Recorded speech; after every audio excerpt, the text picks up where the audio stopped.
Bago ako magsimula, may tanong ako. Sino dito nakakaalam na pag nag-exercise ka, kumain ka ng gulay, kumain ka ng masustansyang pagkain, magiging healthy ka? Naniniwala kayo? Sino dito yung nag-exercise?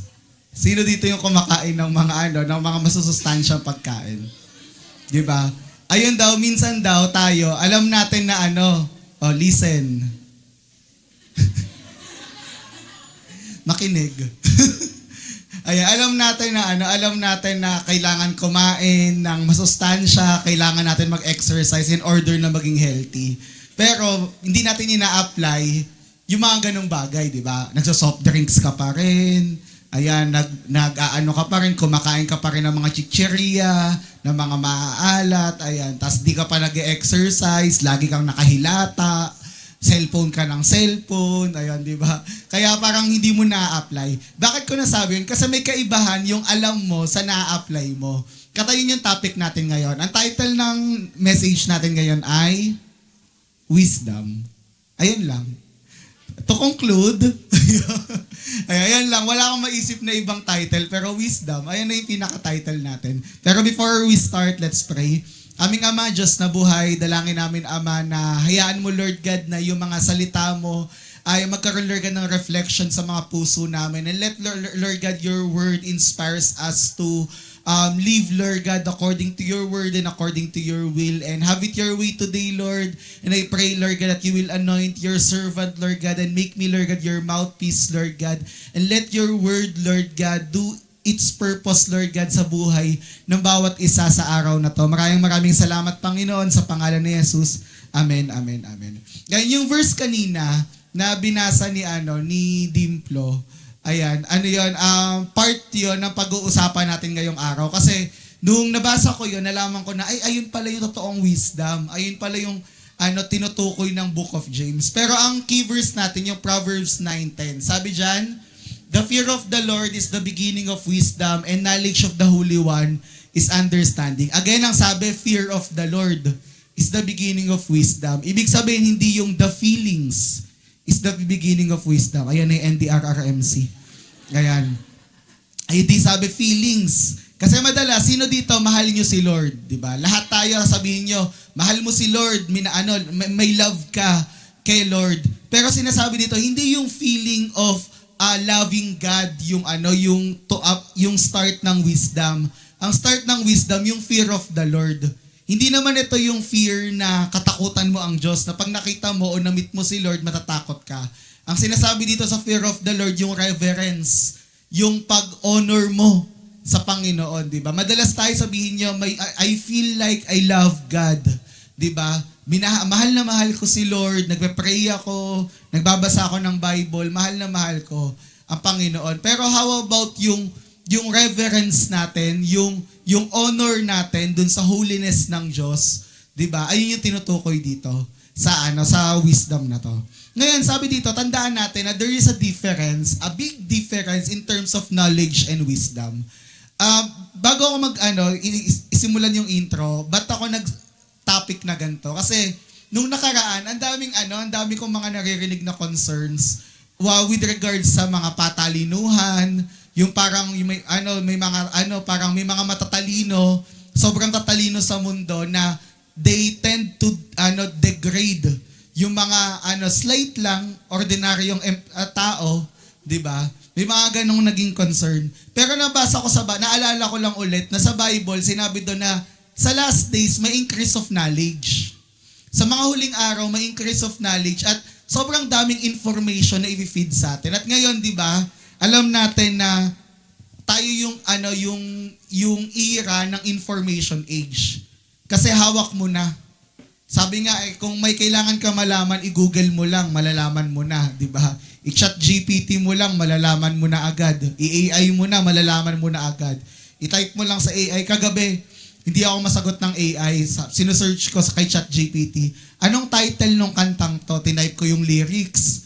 Nasaya nga, ito yung title, ito yung kumanta, sinearch ko sa YouTube, hindi pa rin yun. Sabi ko, hindi yan, ito yung ibang title, ito yung bridge ng kanta, sabihin mo sa akin yung title.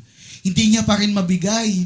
Hindi pa rin bigay ni ChatGPT. Sabi ko sa kanya, naiinis na ako. Ito yung kailangan ko. Kinakausap ko na siya kasi hindi niya mabigay sa akin yung kailangan kong kanta. Kaya ngayon, yung conclusion ko, wala nang kanta kasi hindi niya mabigay yung title ng kanta. Ayun. Pero di ba, kidding aside, tayo nga nasa generation tayo na lahat ng information hawak na natin. Naalala ko nung grade school ako, para makapag-com shop kami, 15 pesos. May time pa nga nun, 25 pesos 1 hour. Tapos mabagal pa yung internet nun. Tapos ingit na ingit ako pag may mga klase ako may computer, tapos may globe tattoo, yung sinasaksak na USB. Ganon. Tapos kami, ang ginagawa ko nun, para pag may mga research kami, example, may mga research paper kami sa school, ang ino-open ko, encyclopedia. Alam nyo pa yon, yung encyclopedia. Yung from 1 to 28. Tapos lahat yun, may mga iba't ibang topic. Yung para yun yung bubuksan ko. So example, ang topic namin about reproductive system o kaya respiratory system o kaya digestive system. Hahanap pa ako doon. Tapos meron pa kaming libro sa bahay yung about sa health and wellness. Yung lahat ng klase ng sakit, lahat ng klase ng part ng body nandun. Yun yung bubuksan ko. Ngayon hindi. Ngayon search mo lang. Who is Jose Rizal? Lalabas na dyan, ang dami na, what are the parts of the speech, figure of speech, 'di ba? Lahat na lalabas kasi nga nasa information age na tayo. Ang dami ng knowledge, 'di ba? Ang dami ng binibigay sa atin ng mga info na i-feed sa iyo, pero hindi lahat ng information na i-feed sa atin tama. 'Di ba? Kadugtong naman ito, naalala ko lang din na may mga verse sa Bible na sinasabi na sa last days, hindi lang magiging increase yung knowledge. Sa last days din daw, magkakaroon din daw na yung mga tao easily offended. Alam niyo kung bakit? Kasi ang dami na nilang alam. 'Di ba? Ngayon, sabi ko nga kay pastor noong nakaraan, ang hirap sa part mo bilang pastor mag-preach. Kasi kailangan alam mo rin yung trend ng mga tao kasi sensitive yung mga tao. Sa dami ng information ngayon, 'di ba? Pag nagkamali ka, ay body shamer. Pag nagkamali ka, ay hindi siya yung gender sensitivity o gender awareness.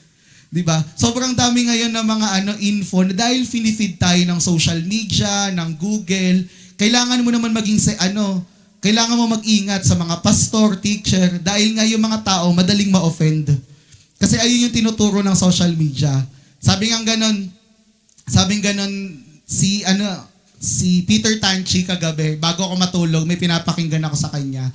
Sabi niya, sa generation daw ngayon, yung mga tao, dahil too much information sila, may ginagawa sila sa mga pag hindi nila gusto yung info mo, hindi nila gusto yung finifeed mong information, anong gagawin daw ng generation ngayon? Yun ay papasok yung term na cancel. Ika-cancel ka nila, di ba? Ay, cancel natin tong tong religion na to, cancel natin tong taong to kasi hindi ko gusto yung finifeed nila, di ba? Pero that's the truth, di ba? Ayun yung katotohanan na alam na natin na sinabi ng Bible na ganun talaga sa last days. May mga ganung mangyayari at dapat tayo bilang Kristiyano, meron tayong wisdom na i-deal tong mga bagay na to. Kaya ngayon yung pag-aaralan natin. Sabi nga dito, di ba, sa current period natin, tayo yung information age, katulad ng sinabi ko kanina, and we have access to more knowledge than we know what to do with. But something still missing with great wisdom, di ba? Sabi dyan, something is missing. Maraming tao, binaboast nila yung level of education nila. Ay, engineer ako, lawyer ako, di ba? Pasado ako ng bar exam, board exam. Pero yung totoo, yung disaster is they lack yung true spiritual wisdom and discernment. Alam nyo ba, maraming mga matatalinong tao na namatay dahil sa katalinuhan nila. Di ko alam kung kilala nyo, meron kasi akong pinapanood dati na series nung bata-bata ako, tas nung college ako. May series akong pinapanood nun. Tapos about siya sa science, yung series na yon. Tapos lagi nababanggit si Marie Curie. Sino nakakilala kay Marie Curie? Si Marie Curie, babaeng scientist, na siya yung nag-invento ng mga radium, ayun. Yung element na radium. Ngayon, alam nyo ba, ang kinamatay niya, na-expose siya dun sa element na yon, na siya mismo yung nag-invento, tapos namatay siya. 'Di ba? Sarili niyang invention. Meron naman di ko alam kung kilala niyo yung nag-invento ng tricycle. Si Popoy Reyes. Ayun, Popoy Reyes. Siya yung nag-invento ng Popoy Tricycle. Alam niyo ba anong kinamatay ni Popoy Tricycle? Yung tawag dito? Yung chemical na kailangan niya dun sa tricycle, nasinghot niya, kinamatay niya yon. Okay? Tapos alam niyo ba meron ding mga Filipino scientists na nakalimutan ko lang yung pangalan nila. Pero nabasa ko sila na may mga Filipino scientists, ang major nila, herbal medicine. Kasi sa Pilipinas, sikat yung herbal medicine eh. Herbal medicine. Ngayon, itong Pilipinong doktor na to, nag-iimbento siya ng mga herbal medicine. Kaka-invento niya na experiment niya, kasi ang dami niyang na-experiment, naging successful siya sa ibang mga mga lagundi, ganyan, ganon. Kaka-invento niya, hindi niya alam na yung halaman na tinake niya, lason pala.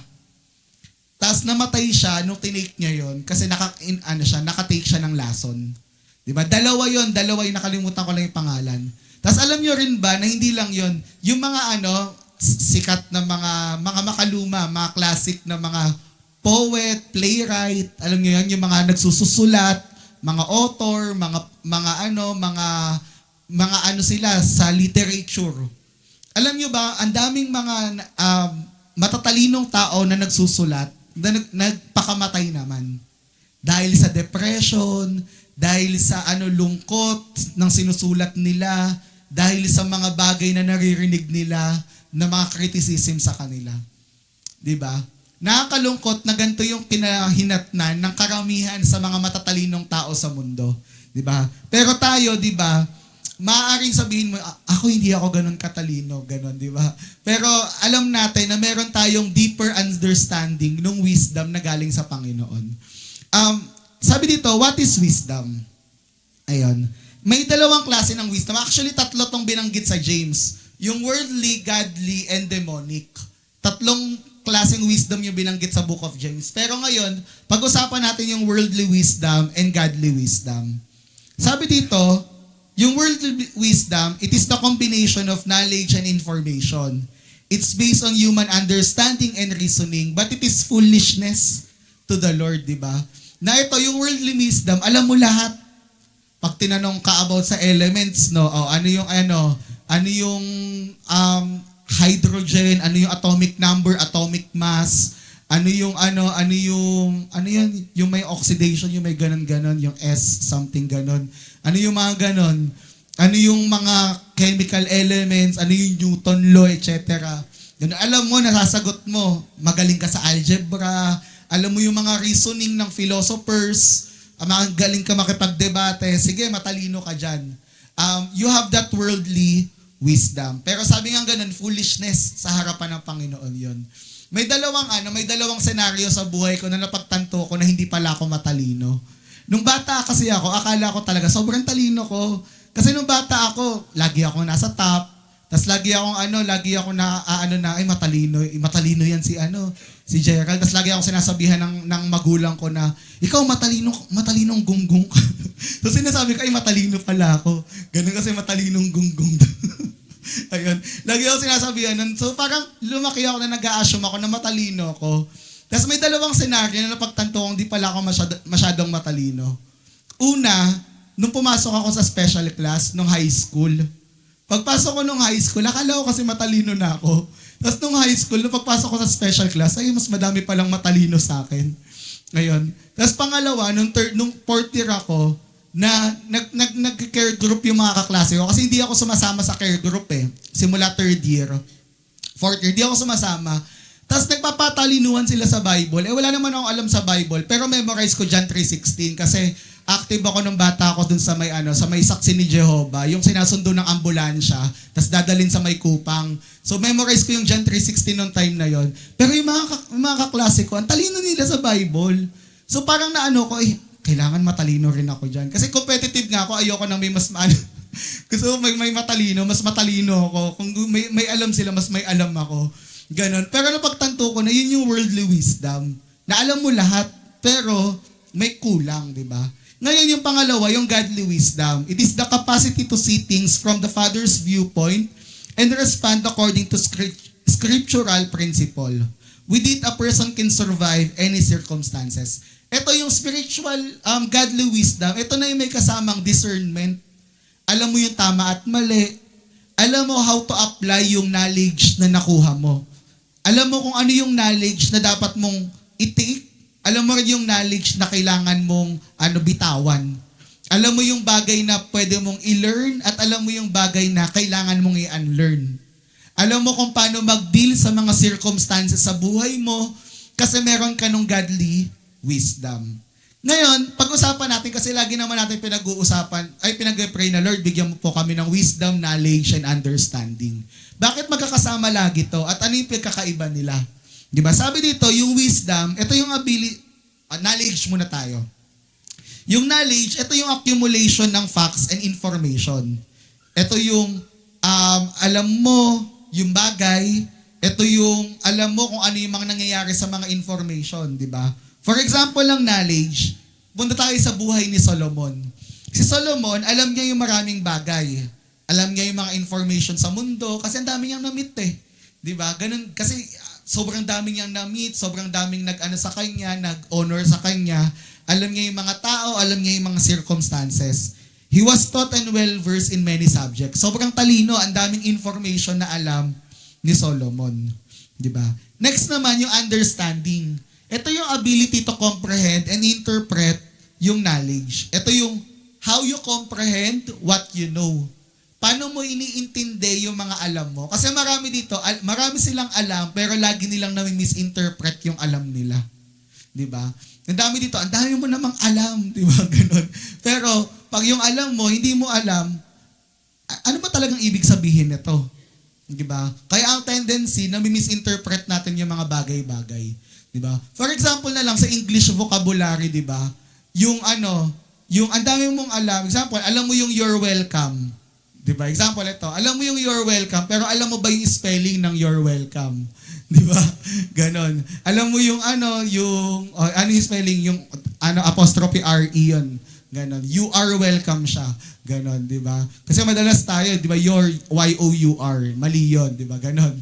O kaya naman yung word na pareho sila na salita, pero iba naman yung kahulugan. Diba? Pwedeng alam mo yung word, pero hindi mo alam yung kahulugan. Kaya napakahalaga ng understanding. Sa buhay naman ni Solomon, di ba, meron siyang ability to understand yung difficult situation. Katulad nung famous story nung nanay na kiniklaim nila na anak ko yan, hindi anak ko yan, di ba? Yung sa una ko napanood yun sa Patalastas eh. Anong Patalastas yun? Yung EQ? Ano Patalastas yun? Yung ginamit nila yung kwentong to ni Solomon, gano'n, di ba? Na yung naiintindihan ni Solomon yung nature ng dispute na, okay, alam ko na isa dito nagpapanggap na nanay, yung isa dito totoong nanay. Di ba? Ngayon, ano naman yung wisdom? Wisdom is the ability to apply knowledge and understanding in a practical, moral, and discerning way. Ibig sabihin, you know how to use what you know in life. Alam mo paano mo i-apply kung ano yung alam mo sa buhay. Alam mo how to live wisely, alam mo kung paano gumawa ng sound decision, alam mo kung paano mag-act rightly based sa mga nalalaman mo at the same time sa understanding mo. Di ba? Ano naman yung example nito sa buhay ni Solomon, di ba? Alam ni Solomon kung paano i-resolve yung sitwasyon. Kaya ang ni-reveal niya, di ba, knowing the real mother would be revealed by her love and sacrifice. Kaya sabi niya, sige, hatiin na lang natin yung bata para mapunta yung kalahati dito, di ba? In-apply niya yung knowledge niya and yung understanding niya na ay yung totoong nanay, hindi niya hayaan na hatiin yung bata, di ba? Ganon, di ba? So, ayun yung pinagkaiba ng wisdom, knowledge, and understanding. Sabi dito, wisdom is the ability to use knowledge and understanding in a way that produces good results, is morally sound, and aligned with God's will. Diba? It involves discernment and the right judgment in real life situation. Diba? Yung alam mo yung yung mga judgment mo, yung decision making mo, diba? Siya, kumbaga, right siya. 'Di ba? May napanood pa ako, nakalimutan ko yung pangalan ng preacher na yon. Sabi niya gano'n, meron din daw plumber ba yun? Isa may isang bahay na nasira daw yung tubo. Tama ba? Plumber nga ba yun sa tubo? Gano'n, tubo, gano'n. Ngayon, nagtawag siya ng plumber, tas inayos. Mga 15 seconds lang daw inayos ng plumber yung tubo. Tas sabi niya gano'n, magkano po babayaran? Sabi daw gano'n, $1,000 yung ibabayad mo. Tas sabi niya, $1,000 15 minutes lang, 15 minutes mo lang inayos. But $1,000. Sabi niya, $100 dun sa pagpunta ko dito. $100 para sa intindi ko ano ba yung problema. At sabi niya ganun, $800 dun sa knowledge ko na alam kong ayusin yan na hindi mo alam. Diba? Sabi niya ganun, ng plumber. Kaya nagbayad siya ng $1,000. Pero parang mahal lang 58,000 na sa peso. Ganun. Ayun, pero 'di ba? Parang ganun din sa atin, 'di ba? Na alam natin paano i-apply yung knowledge and understanding natin, 'di ba? Wisdom helps a person make choice that leads to beneficial outcome, and it offers involvement acting with prudence, caution, and foresight. Ibig sabihin, alam mo paano maging cautious sa mga decision mo. Alam mo paano maging maingat sa mga ginagawa nating decision sa buhay and application ng knowledge. At the same time, alam natin, nakikita natin kung ano yung kahihinatnan niya in our future.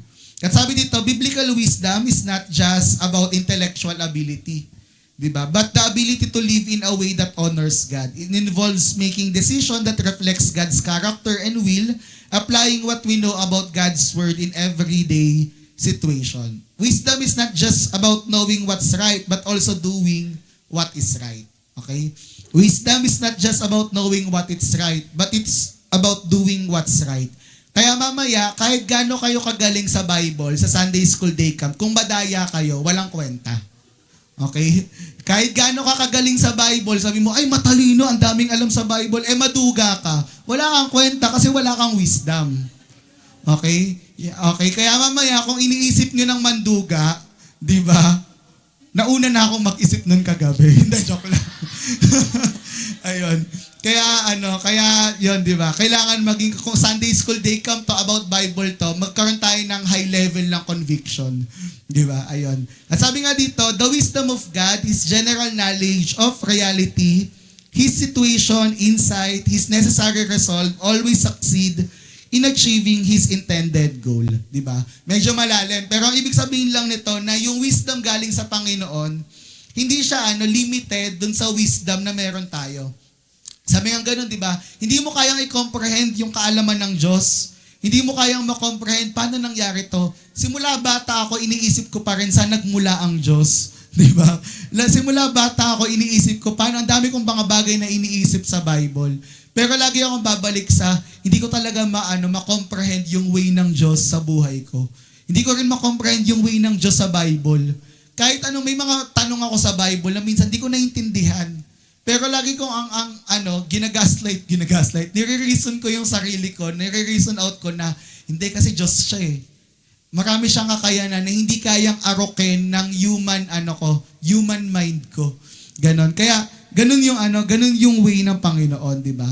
Tapos sabi dito, si Lord, yung wisdom ni Lord, it never fails. Sabi nga ganun, hindi siya nagkakamali. Sabi nga dito sa Romans 11:13, oh, the depth of the riches and wisdom and knowledge of God, how unsearchable are His judgment and how inscrutable His ways.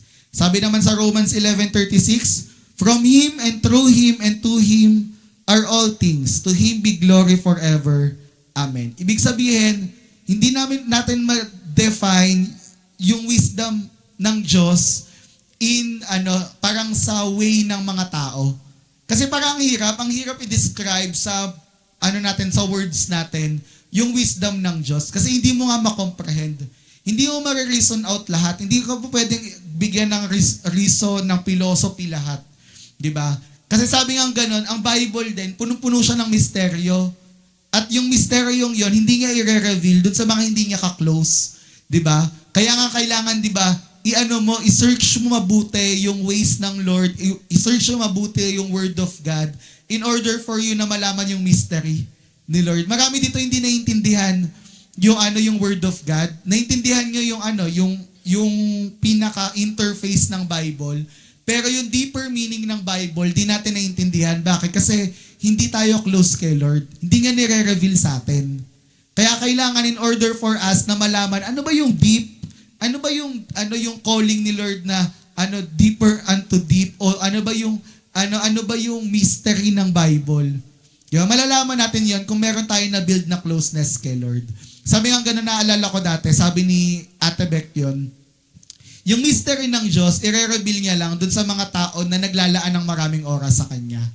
Tapos di ba yung mga scientists, bakit nila nadidiscover yung mga bagay-bagay? Kasi naglalaan sila ng maraming oras dun sa bagay na yon. Kaya sila nagiging eksperto kasi ang dami nilang oras na nilagak doon para ma-discover yung fluorescent light, para ma-discover yung mga electric pan, para ma-discover yung gantong mga bagay, di ba? Ganon din sa Panginoon. Para malaman natin yung mga deeper things, di ba? Kailangan natin na magstay at aralin talaga o i-meditate yung Word of God. Ngayon, sabi dito, wisdom is better than gold. Ayan. Sino dito? Sabi, di ba, pinapili si Solomon, anong yung hinihiling mo? Sa dami ng pwedeng hilingin ni Solomon, ang hiningi niya, wisdom. Pero dahil wisdom yung hiningi niya, tingnan niyo, yumaman siya. Ang dami niyang gold, yung fame, nakuha niya, yung power, lahat ng babae, joke lang. Yung power, yung fame, di ba, nakuha niya, pati yung lahat yon, di ba? Dahil dun sa hiningi niya na wisdom. Sabi sa Proverbs 16:16, how much better to get wisdom than gold, and to get understanding is to be chosen rather than silver. At sabi naman dito, because gold can buy almost anything in the world. Lahat mabibili ng gold, di ba? Pag may pera ka, lahat kayang bilhin, di ba? Pag may pera ka, sabihin, I can buy you. Di ba? Pwede mo sabihin yon, di ba?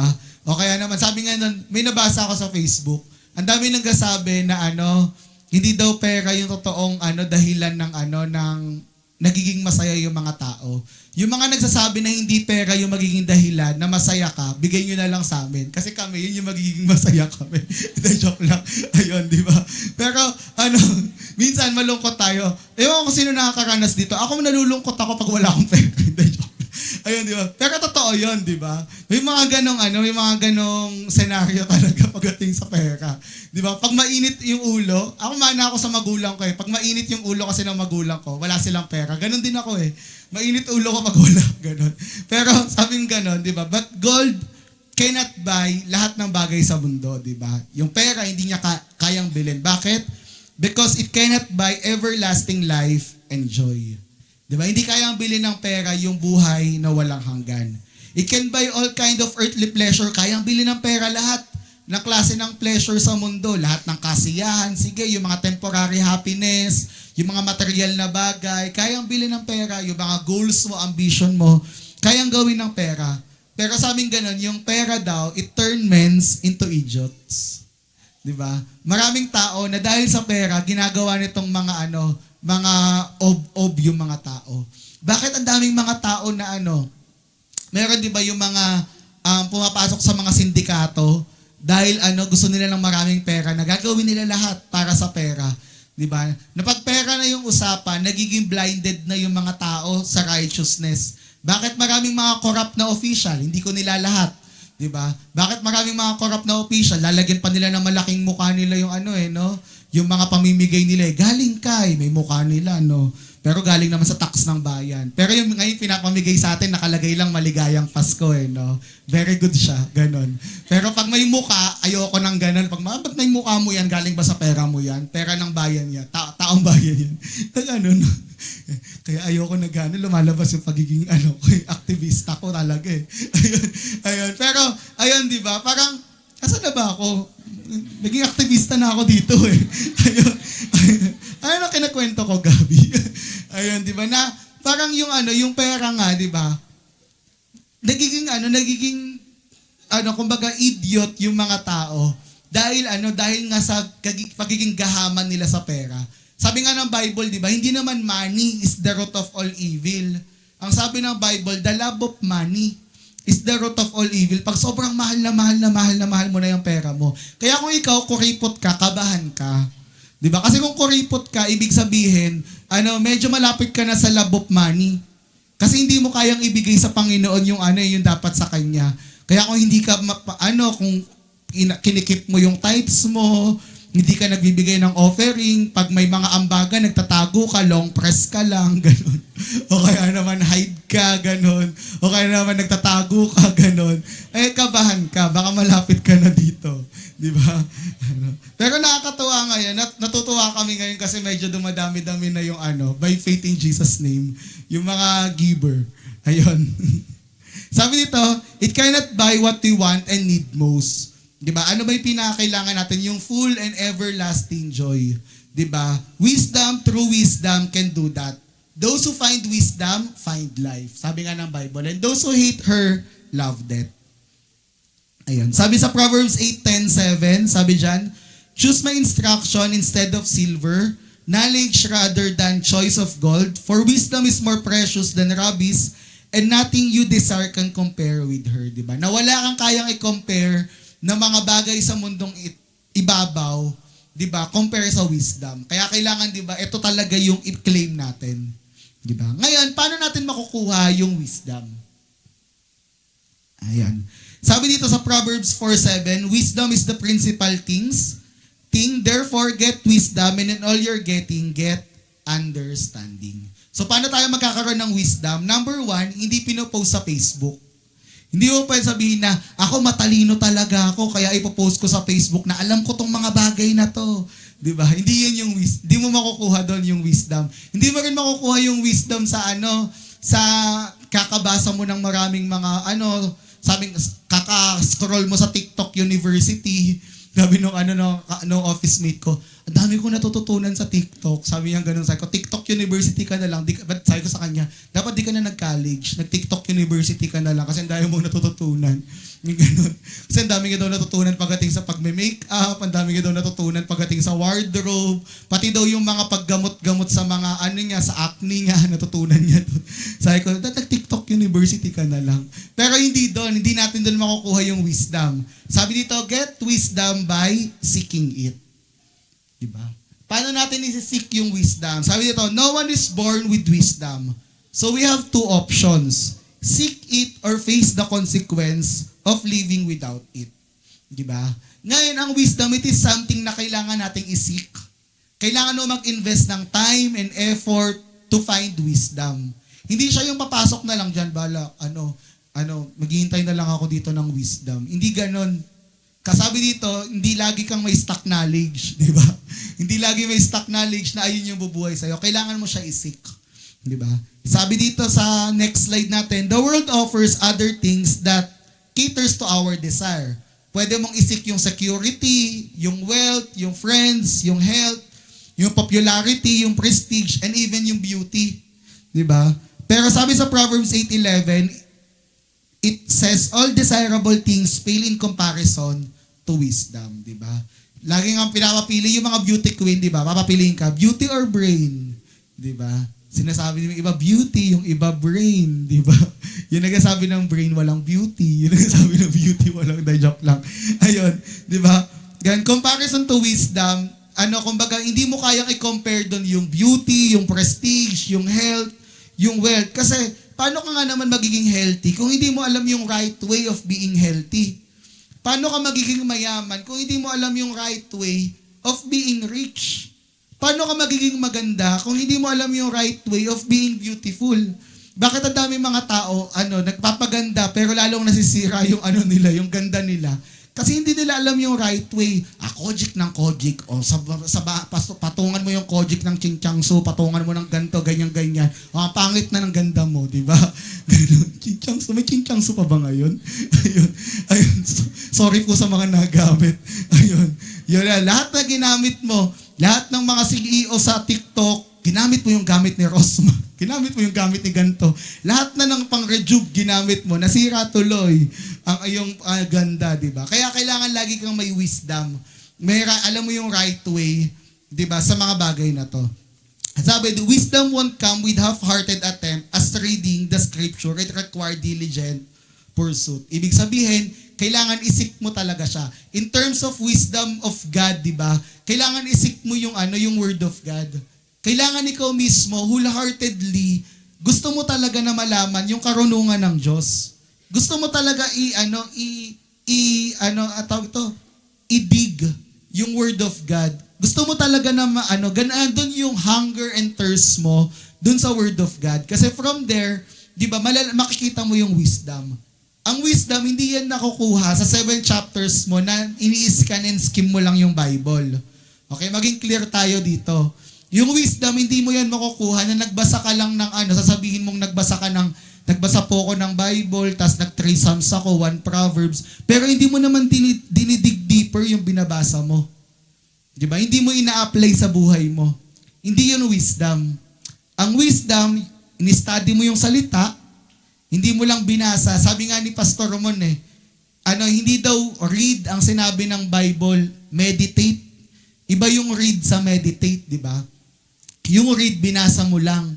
Pero yung meditate, nagkaroon ka ng pagninilay-nilay dun sa binasa mo. Nagkaroon ka ng deeper understanding dun sa binasa mo. Yan. Kasi yung next natin, di ba, yung get wisdom by meditating on God's Word, di ba? The Bible is God's mind recorded for us on paper. It reveals His ways, His plans, His purpose, and when we read and understand it, His thoughts become part of us and affect how we live, di ba? Na pag binabasa natin yung Bible, maapektuhan nito paano tayo nabubuhay. Bakit? Kasi nga, katulad ng sabi ko kanina,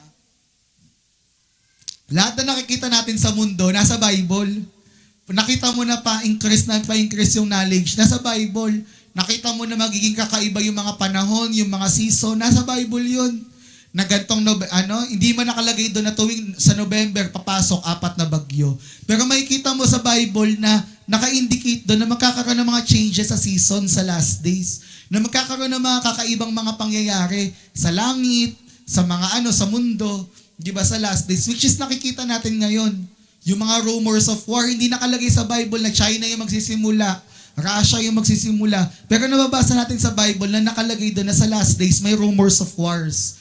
Mababasa natin sa Bible na sabi doon magkakaroon ng mga famine, magkakaroon ng mga kakulangan. Pero nakikita natin ngayon na halos nangyayari na. Pamahal na pamahal. Di ba? Maraming mga tao natutuwa pag tumataas yung palitan ng peso sa dollar. Sabi, 58 pesos na ngayon. Huwag kayong matuwa kasi habang tumataas yung dollar, di ba, nagmamahal ang mga paninda. Di ba? Kaya huwag kayong matutuwa na 58 pesos na. Yung mga freelancer, masaya yan pag 58 pesos, 59 pesos yung palitan. Pero paano yung mga mahihirap? Diba? Sila yung apektado sa mga ganong cases. Diba? Kaya lahat nasa Bible. Diba? Nakikita natin doon, pati yung way of living nasa Bible. Yung health, nasa Bible. Yung paano ka mag-iisip, nasa Bible. Paano bumuo ng pamilya, nasa Bible. Paano mo ididil yung adulting mo, nasa Bible. Paano mo ididil yung pagkabata mo, yung kabataan mo, nasa Bible. Lahat ng ages ng buhay natin, nasa Bible. Diba? Kaya sabi dito, kailangan ibalik natin yung sarili natin sa Word of God. I-direct natin yung sarili natin sa Word of God. Bakit? Kasi si Lord, alam niya lahat. Siya yung may hawak ng blueprint ng buhay mo. Siya yung may hawak ng blueprint ng mundo. Kaya alam niya kung ano yung nangyayari sa atin. Alam niya rin alam din niya kung ano yung mga sinulat niya sa Bible. Dahil nga ayun yung testimony ng Panginoon. At dahil yung Bible yung testimony ni Lord, di ba, dapat i-meditate natin siya. Sabi sa Psalms 19:7, the law of the Lord is perfect, reviving the soul. The testimony of the Lord is sure, making wise the simple. Next, get wisdom by obeying scriptural principle. Diba? Na sinabi dito, hindi lang to read and meditate, but to obey yung word of God. Diba? Merely having knowledge of the Bible cannot make us wise. Marami, madalas dati, naririnig ko, ay ang mga Mac Friends, matatalino sa Bible, pero naman mga diba? Dapat hindi ganun yung yung masabi sa atin. Ang masabi sa atin, matalino ka sa Bible, pero at the same time, may change of heart and actions tayo. Na hindi ka lang matalino na alam mo, kilala mo yung alam mo yung bloodline, alam mo yung Bible panorama, alam mo yung history of sacred scripture, alam mo yung comparative religion, kilala mo from Adan hanggang pinakadulo, kilala mo lahat ng pinaka hindi kilalang mga Bible character, pero yung ugali mo, 'di ba? Yung ugali natin hindi naman align sa Bible, 'di ba? Kaya kailangan, 'di ba, i-obey natin yung scriptural principle. God's wisdom is reserved for those who heed His instruction and choose to apply His truth to their lives. Sabi nga sa Proverbs 20:33-34, hear instruction and be wise and do not disdain it. Blessed is the man who listens to me, watching daily at my gates, waiting at the post of my doors. Next, get wisdom by praying for it. Sabi, di ba, hindi lang si Solomon yung nag-pray, kahit sa Book of James, sabing gano'n na kailangan daw ipanalangin natin yung wisdom. Pero sabi sa Book of James, hindi lang siya i-request yung wisdom, di ba? Pero dapat, we should ask it in faith and obey what the Lord says and watch the result of our action, di ba? Bakit daw kailangan natin i-obey in faith? Sabi dito, obedience always benefit us, but negative consequence occurs when we ignore God and go our own way. To avoid making foolish and costly decisions, we need to begin each day in prayer, asking the Lord how He wants us to operate. Tandaan natin lagi, kung tayo magsisimula, lagi tayong nagiging indecisive o di kaya naman laging may mali tayong mga desisyon. Pero pag lahat pinapa-take over natin kay Lord, minsan nga iniisip ko si Lord ang hilig niya sa plot twist. Kasi minsan yung decision mo, hindi yung decision ni Lord. Pero makikita mo, may something good siyang gagawin dun sa plot twist na ginagawa niya sa buhay natin. Diba? Madalas, ito yung yung plano natin, pero yung plano ni Lord, saliwa dun sa plano natin. Pero pag sinunod natin yung plano ni Lord, laging yun pa rin yung best. Napansin nyo yun? Na parang yun pa rin yung mas okay pag sinunod natin. Kaya sabi sa James 1:5-6, if any of you lacks wisdom, let him ask of God, who gives to all liberally and without reproach, and it will be given to him. But let him ask in faith, with no doubting, for he who doubt is like a wave of the sea, driver and tossed by the wind. Kailangan i-ask natin yung wisdom in faith. Diba? And lastly, sabi dito, get wisdom by observing how God works in the world. Diba? The Word of God teaches us that wisdom also comes from observing various lifestyle and the result they produce. Yeah, for example, wise men are cautious and turn away from evil, but fools and arrogant are careless. God even uses ants to teach us the importance of working diligently for our provisions because laziness invariably leads to poverty. Nakikita nyo sa Proverbs, gumagamit doon ng mga comparison si Lord sa mga hayop o kaya naman sa mga nangyayari sa paligid natin. Kaya sabing ganon, yung wisdom daw, aralin din natin yung way of living sa paligid natin. Diba? Hindi na yung ang wisdom hindi siya learn from experience. Na kailangan ma-experience mo yung bagay para matuto ka. 'Di ba? Yung wisdom, natututunan mo yung bagay based sa mga understanding mo sa paligid mo na ay mali pala to. Ito nga kaka-soft drinks niya, nagka-UTI siya kaya hindi na ako masyado magsa-soft drinks. Ay dahil sa gantong ginagawa niya, ganto. So, hindi na ako masyado magaganto. Ay, maganda pala tong gantong gawin. So, ganto nga yung gagawin ko. Ay, naging magaling siya sa Bible kasi nagbasa siya ng Life App. Magbabasa nga rin ako ng Life App. Ay, ang dalim niya na kasi ang devotional niya, Atmos. Magbabasa nga rin ako ng Atmos. Ganun yung getting of wisdom, di ba? Pero tandaan mo, sa pagkuha natin ng wisdom, again, dapat alam natin to discern what is right and wrong. Okay? Kasi sabi rin dito, may next pa pala, get wisdom by heeding godly counsel. Diba? Ito naman, yung need natin ng guidance dun sa mga taong may alam na talaga. Sino ba daw yung mga full of wisdom, diba? Yung mga mas matatanda sa atin, o di kaya naman yung mga pastor natin. Diba? Sabi nga ganun, even yung mga trained counselor, minsan nagkakamali sila. Bakit? Kasi wala silang alam sa Word of God.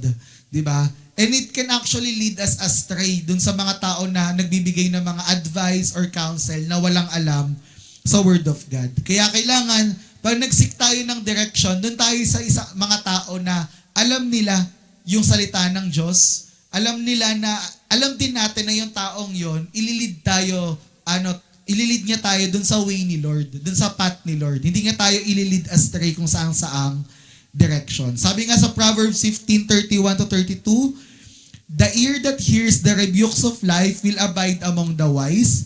He who disdains instruction despises his own soul, but he who heed the rebuke gets understanding. And ito, last na lang dito, get wisdom by associating with the wise. We should never underestimate the influence of friends. They can either help us grow in wisdom and or cause us suffer harm. Kaya kailangan, sabi nga ganun, totoo yung tell me who your friends are and I tell you who my friends are, di ba? I will tell you who you are, di ba? Nagpakilala ng kaibigan. Ayun, di ba? Pero sabi nga ganun, ewan ko kung uso pa ngayon, pero nung high school and college ako, lahat ng matatalino magkakasama, lahat ng mga hindi masyadong matatalino magkakasama. Ayun, lahat ng mga pariwara sa buhay magkakasama. 'Di ba? Kaya kailangan, 'di ba, kilalanin mo rin kanino ka sumasama. Sinong kaibigan mo? 'Di ba? Kasi kung yung kaibigan mo hindi siya ganoon ka-keen in terms of word of God, hindi siya hindi niya talaga gusto yung salita ng Diyos, 'di ba? Hiwalayan mo na. 'Di ba? Kasi, di ba, mag-reflect sa kung sino yung kasama mo, yung mag-i-influence sa'yo on how to be wise. Diba? Sabi sa Proverbs 13:20, he who walks with wise men will be wise, but the companion of fools will be destroyed. Diba? And ngayon, last na lang, meron dito 7 marks of God's wisdom. I-walk through lang natin, bibilisan lang natin tong 7 marks of God's wisdom. Ibig sabihin, ano ba yung mga sign na meron tayong wisdom from God? Diba? Ito yung binanggit sa book of James. Sabi nasa kanina ni Dimple. Sabi dyan, it is pure. Diba? Number 1, yung wisdom, it is pure. At sabi dito, purity comes first because without it, nothing else on the list matter. Dun sa list kanina, hindi nag-matter yan kung walang purity. Bakit? Kasi in order for us na malaman ano ba yung wisdom of God, ano ba yung depth ng kaalaman ni Lord, kailangan meron tayong pure heart. Kasi hindi mo mamimit si Lord kung wala kang pure heart. Sabi nga sa Matthew 5:8, blessed are the pure in heart, for they shall see God. Hindi siya theory. It is how life works, di ba? Na kung gusto nating malaman, makita, ma-meet, malaman yung maging kaibigan, maging best friend si Lord, kailangan natin ng pure heart. Diba? Kaya sabi dito, when your heart is pure, you will see God. When your heart is cluttered with wrong attitude and evil notion, you will see everything but God. Diba? Next, number 2, it is peace-loving. Diba? Sabi dyan, yung Greek word translated peaceable speaks to our attitude in times of conflict. James has already warned us about the kind of wisdom that is earthly and spiritual and demonic. That sort of wisdom brings chaos wherever it goes. But God's wisdom is different. When wisdom from above fills your life, you will be an agent of healing and reconciliation. Sabing ganon, yung mga tao daw na walang wisdom, they would rather fight than talk. Diba? Yung makikipag-away. Yun nga, nung binabasa ko to, sabi ko nga kay pastor kanina, umiiwas nga ako dun sa mga preaching na medyo matatamaan ako eh. Pero dito nung kasi sabi ko, may mga time nakikipag-away ako. Nung nakaraan lang, nakipag-away ako sa Lala Move. Ganun. Sabi ko, ang hirap naman. Ganun. Pero hindi ko kasalanan yan. Dinuga ako iniskam ako nung Lala Move. Kinancel, nakuha na yung bayad, nakakainis. Ayun. Pero binalik naman kasi inireport ko siya tapos sinuspend siya ng Lala Move. Praise God. Ayun. Kasi dinuga niya ako eh. Hindi ako maduduga. Ayun. Kaya nireport ko siya kay Lala Move. Hinanap ko siya sa Facebook. Tapos in-screenshot ko siya. Tapos ayun. Pero yun nga, yung wisdom, may peace-loving siya. Hindi ka makikipag-away. Okay? Kundi you rather talk, di ba? Hindi ka sisigaw, kundi you will listen. Di ba? Hindi ka peace breaker, but peace maker ka, di ba? Na ganun dapat tayo, kung full of wisdom ka. At natutunan ko to sa trabaho, na sa trabaho, may mga instance na pipiliin mo kung alin yung away o alin yung laban na lalabanan mo. Kasi may mga instance sa trabaho na talagang bilang HR, aawayin kami, ang hahaba ng email sa amin. sisigawan kami, ganon. Pero may mga instance na sasagot ko lang po, okay po. Ganon. O kaya, noted po. Nung nakaraan, may email sa akin, sobrang habang email, parang ubus na ata yung letters ng Outlook na sobrang haba. Tapos sabi ko sa kanya, then good, thank you. Ayun, yun yung reply ko. Parang natutunan ko na hindi lahat ng away kailangan mo labanan. Hindi lahat ng ganon. Teka, mag-adadagdag lang ako ng stress. So gusto ko lang ng peace sa trabaho. Kung okay ka sa'yo yan, edi go. Ganon. Sabi nga sa Proverbs 14:30, a heart at peace gives life to the body, but envy rots the bones. Ayan. Next, number 3, it is gentle. Diba? Ayan, tamang-tama rin ako dito kasi ako naman, hindi talaga ako ganun ka-gentle. Ayun, basta ganun. Pero sabi dito, dapat daw yung wisdom galing kay Lord, considerate siya. Diba? Paano tayo mag-respond under pressure? Diba? Sabi nga dito, if you have to shout, you lose. If you have to threaten, you lose. Diba? Kung kailangan mo sumigaw, kailangan mong mag-threat ng tao, talo ka. Diba? Sabi nga ganun, yung word daw na gentle na ginamit dito, hindi daw siya ma-capture ng English vocabulary. Kasi meaning daw nito, yung hindi siya quarrelsome, hindi rin siya easily annoyed. You discover this aspect of wisdom when you're under the gun, when tempers are short, when you are worn out, when the demand of life overwhelm you, and when you seem to be swimming in a pool of hungry piranhas. Ayun, di ba? Doon mo daw malalaman yan. Example, may hawak kang barel. Ayun. Tapos, nalus yung temper mo. Di ba? Malalaman mo na gentle ka kung hindi mo isushoot yung barel. Di ba? Ayun. Malalaman mong gentle ka dun sa bagay na yun. Kaya, kailangan, di ba, tayo mga Kristiyano, if we know meron tayong wisdom of God, we know how to be considerate sa mga tao. Sabi dito, if you believe in Jesus, you can be gentle because He has been gentle in you. Ayan, di ba? Aren't you glad God does not deal with us according to our iniquities, di ba? Kung si Lord nga daw naging gentle sa atin, dapat maging gentle tayo sa mga tao. Sabi sa Psalms 103:10, He does not punish us for all our sins. He does not deal harshly with us as we deserve. Madalas kasi hinahanap natin yung justice na ginawa niya sa akin to gagawin ko rin sa kanya to. Pero madalas daw, kailangan isipin natin, gaano ba naging gentle si Lord sa akin na ako nga may mga harsh things ako nagawa kay Lord, pero hindi niya ako dinil according dun sa mga bagay na nagawa ko sa Kanya. Kasi sabi nga, if we get what we deserve, we would all end up in hell. Diba? Because we have received mercy, we can show mercy to others. Remember what Jesus has done for you, then go and do likewise, 'di ba? Na kung deserve niya 'yan. Dapat kung ano yung ginawa niya sa akin, ganun din gagawin ko sa kanya. 'Di ba? Kung ganun lagi na kung ano yung deserve ng tao na paghihigante, lahat dapat tayo nasa impyerno na. Kasi dapat paghigantihan din tayo ng Diyos dun sa mga kasalanan, sa mga pain, sa mga harsh na ginawa natin sa Panginoon. Pero 'di ba, hindi naman tayo dinidil ni Lord according dun sa mga sa mga sins natin, sa mga dun sa mga nagawa nating nakasakit sa kanya. 'Di ba? Same thing sa pagdeal natin sa mga tao. Number 4, it is persuadable. Ibig sabihin niyan, yung wisdom galing kay Lord, submissive. Hindi siya arrogante and stubborn. Ibig sabihin, hindi siya arrogante na sasabihin mo na ang dali-dali niyan Di ba? Yung gano'n, no? Kaya naman sabihin mo na hindi nyo ba alam yan, ha? Ganyan, ano ba yan? Ob naman, ganon, di ba? Hindi ganon na totoong mga Ang totoong mga matalino, hindi nila papamukha sa mga tao na mas matalino sila sa'yo. Di ba? Mag-reflect na lang siya. Di ba? Ganon, di ba? At the same time, ang totoong matalino, alam nila paano makinig.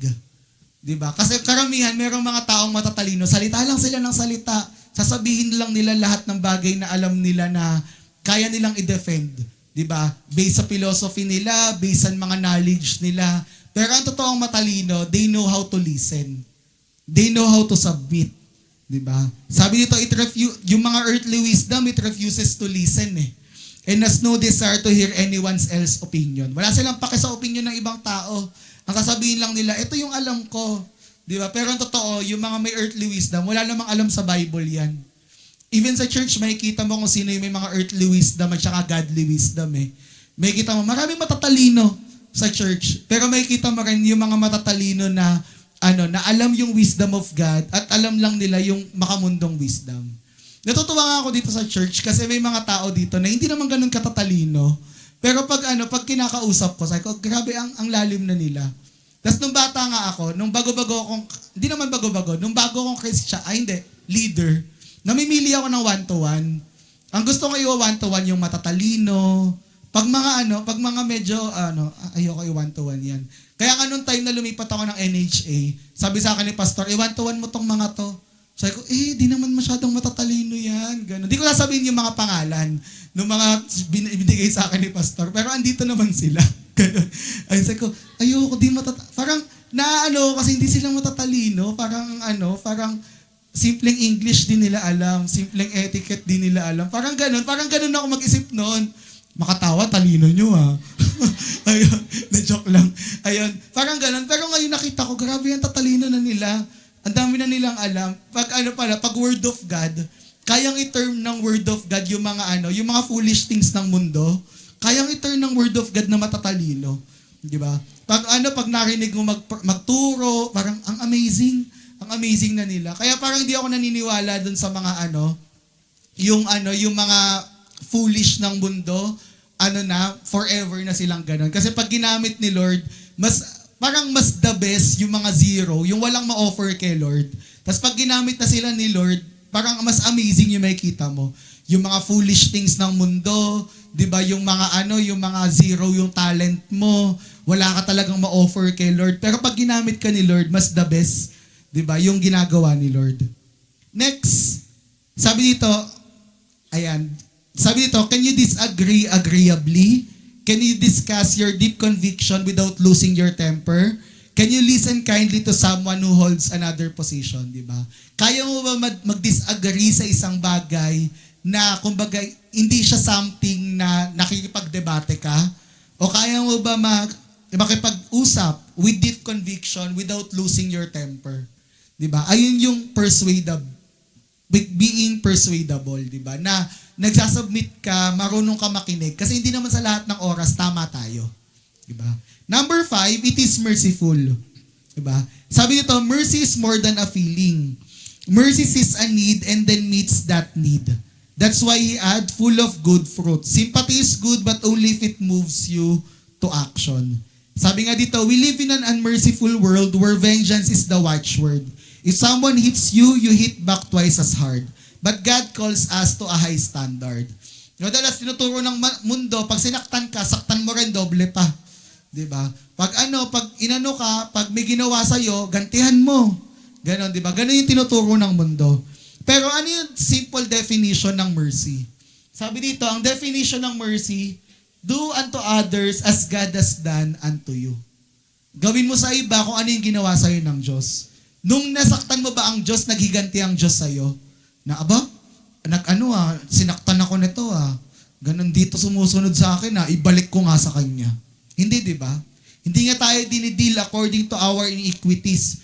Pero lagi nag-show ng mercy sa atin ng Panginoon. Ganon din dapat tayo. Mag-show tayo ng hanggat kaya. Mag-show tayo. May frailty naman talaga yung pagiging tao. May mga instance na magkakamali tayo. Pero hanggat kaya natin, di ba? Let's live, di ba? Now, yung way na gusto ni Jesus. Balik natin yung mga bracelet natin. What would Jesus do? Diba? Ano bang gagawin ni Lord sa mga gantong bagay? Number 6, it is impartial. Diba? It means holding firm to the same standard at all times, and such a person is free from prejudice and favoritism.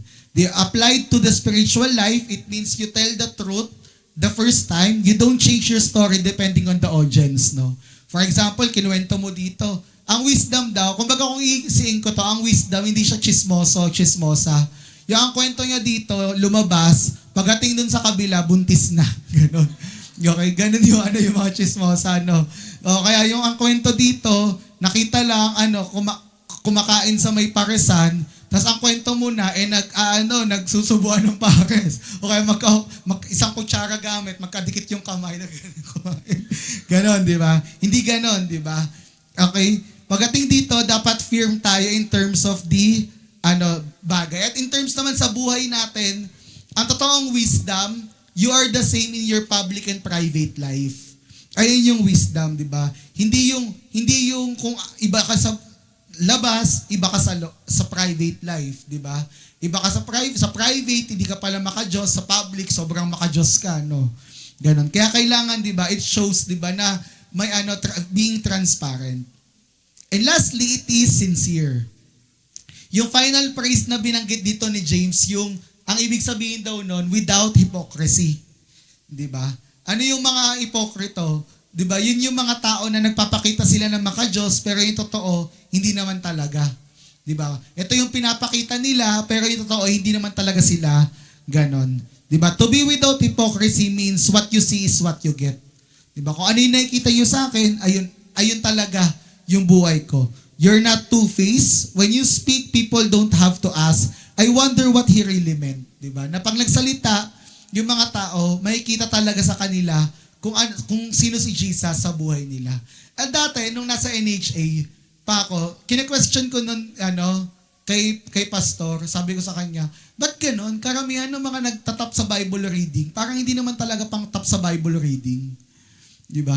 Isipin niyo yun. Kaya sa mga nagtatap sa Bible reading dito, tignan niyo rin yung buhay niyo.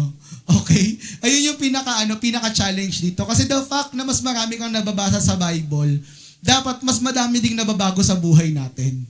Diba? Hindi yung, okay, nakabasa ng 700 chapters ng Bible, pero yung way of living, iba. Hindi mo makita yung 700 chapters sa buhay. Diba? Kaya kailangan mag-reflect din sa atin how we meditate yung Word of God. Lagyan din natin ng wisdom yon. And for conclusion, sabi nga dito, wisdom is a choice. One that begins with a decision to trust Christ as Savior and increases as we follow the teaching of God's Word. Ibig sabihin, nagsisimula na meron kang wisdom yung time na tinanggap mo si Jesus bilang Lord and Savior. 'Di ba? Yun yung great decision na ginawa mo in the knowledge nung ginawa ni Jesus sa cross. At the same time, you apply it in your heart. At masasabi mo may wisdom ka kasi hindi ka lang nakinig, hindi mo lang tinanggap si Jesus, kundi nagpatuloy ka sa Panginoon. Kasi maraming mga Kristiyano, after nila tanggapin si Jesus, umalis na. Hindi na nagpakita. Akala nila dun lang natapos sa iyakan, umiyak. Tinanggap ka si Jesus, umiyak, thank you po pastor, see you in heaven. Pero ang true wisdom, umiyak ka, tinanggap mo, na-realize mo ano yung ginawa ni Jesus sa krus, na-realize mo na mahal ka ni Lord na kahit sino sa mundo hindi ka kayang mahalin, gaya na pagmamahal ni Lord. Nakita mo kung paano ka ni-redeem ni Lord sa impyerno, kung paano ka niligtas ni Lord, dineliver ni Lord sa mga sa consequence ng sin, 'di ba? Tapos tinanggap mo siya, at the same time sumunod ka. Yun yung wisdom. Yung wisdom, hindi lang siya yung pagsunod sa first 3 years. Pero yung wisdom, yung sumunod ka kay Lord no matter what, na nandun ka sa up ng buhay mo, sumunod ka kay Lord. Nandun ka sa valley, sumunod ka pa rin kay Lord. Yung wisdom, alam mo na no matter what happen, no matter ano man yung circumstances ng buhay mo, gano'n man ka-high, ka-low, gano'n man ka walang nangyayari o ang daming nangyayari sa buhay mo, alam mo na susunod ka kay Lord. Kasi alam mong marunong yung Diyos na panaglilingkuran natin. Diba? Ayun yung wisdom. Yung wisdom, yung hindi siya yung nakadepende ka sa sarili mong talino. Hindi siya yung nakadepende ka sa sarili mong alam. Yung wisdom, alam mo na wala kang alam, kaya i-entrust mo lahat sa Panginoon. Kasi alam mo na lahat ng bagay alam ng Diyos. At ang Diyos natin, marunong siya. Kaya alam natin na dahil marunong yung Diyos, alam niya kung paano mag-take over sa buhay natin. At sabi dito, the world tells us to live for today's pleasure and pursuits. But knowing our time on earth is limited should actually prompt us to correct sinful behavior and attitude and begin living wisely. Our Heavenly Father will always strengthen, defend, and help those who trust in Him, and blessing our promise to those who heed His perfect counsel.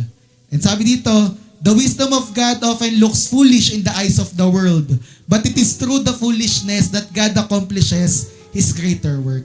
Kung nasabihan ka ng mundo na, ano ba yan? Gamitin mo naman yung utak mo, gano'n. Huwag ka mag-alala. Kasi ikaw yung foolishness ng mundong to, pero si Lord kaya kang gamitin. Di ba? parang pansin ko nga din, pag tinitignan ko, minsan tinitignan ko yung church, karamihan pala dito, ang daming galing mga outreaches, di ba, naligtas sa campus ministry, marami sa atin dito, kahit ako, marami sa atin dito, yung wala ka naman talagang ma-offer, yung parang zero ka, yung wala ka talaga, hindi ka naman matalino, hindi ka mayaman, hindi ka talented, yung walang magagamit sa'yo.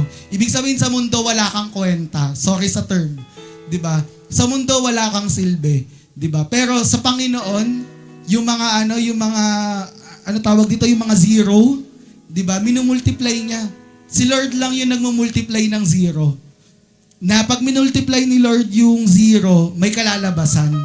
'Di ba? Sabi nga ganun, lagi ko na-appreciate yung kantang 5 loaves and 2 fishes eh. Kasi 'di ba yung bata, 5 loaves and 2 fishes, pero 'di ba, nagamit ni Lord, 'di ba? At sabi nga ganoon, 'di ba, yung sinesearch ko ang kanta, yung sabi dun sa bridge na 'yon, 'di ba? Yung he chose the foolish things to overcome the wise. Sabi nga ganoon, wisdom is granted in the name of Jesus Christ, 'di ba? Na pinili ni Lord yung mga foolish things para ipahiya yung mga mayayabang na matatalino sa mundo. Diba? Pero hindi para ipahiya, kundi para ipakita sa kanila na kayang gamitin ni Lord yung mga zero, kayang gamitin ni Lord yung mga walang kayang i-offer, tapos magugulat ka, ang amazing ng kaya nilang gawin sa Panginoon. Bakit kaya ang pinipili ni Lord yung mga ganong mga tao? Kasi yung mga ganong tao, walang kayang ipagmayabang. Parang luluhod ka na lang sa Panginoon, sabi mo, Lord, ito lang yung buhay ko, ito lang yung kaya ko i-offer sa'yo, gamitin mo ko. And from there, bibigyan ka ni Lord ng wisdom na nanggagaling sa Kanya. And lastly, sabi dito, as followers of Christ, we are called to embrace His wisdom, even when it defies human logic. Madalas, tandaan natin na yung wisdom o karunungan ng Diyos, ang layo niya sa kaalaman ng tao. Hindi siya yung same. Na pag ang desisyon ng tao, eto, minsan, iba siya, na parang iisipin mo, parang tama ba na ito yung susundin ko? Parang ang layo niya eh. 'Di ba? Kasi minsan yung way ng tao straight.